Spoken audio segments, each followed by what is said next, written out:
What if I tell you that this white backdrop here created all these other backdrops without Photoshop? Today I'm going to teach you how a plain white backdrop can give you so much versatility and probably save you a lot of money. Now let's start by creating a very nice and clean white backdrop. So I have my subject position about 4 feet away from the backdrop and my light position about 2.5 feet away from the backdrop. And I'm using a very large umbrella to light both the subject and the entire scene.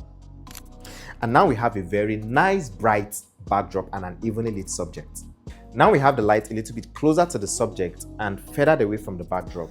We are trying to do something called light fall off, which means that there will be no much light hitting the background and most of the light is going to be concentrated on the subject. Let's see what this looks like.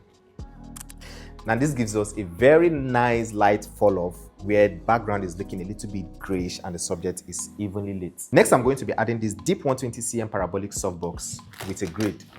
The reason why I'm adding this grid is because I want to significantly reduce the amount of light hitting the backdrop. When you want to change the appearance of a white backdrop, the goal is simple: reduce the amount of light hitting the backdrop. Now we have the deep parabolic softbox with a grid mounted.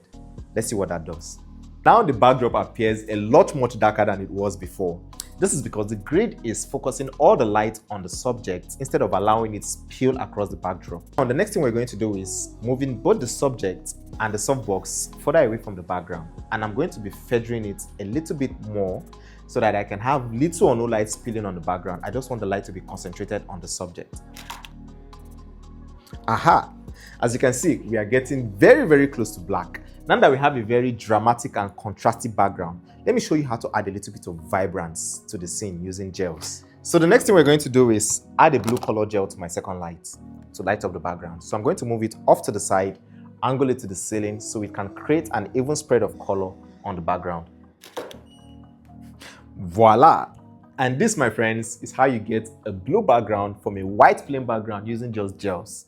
Let's still change it up a little bit. Let's put, say, maybe like a pink gel. And now we have a pink backdrop. So before you invest so much on multiple colored backdrop, consider investing in a couple of gels. You might be surprised by how many looks you can achieve with this. Please follow for more lighting tips.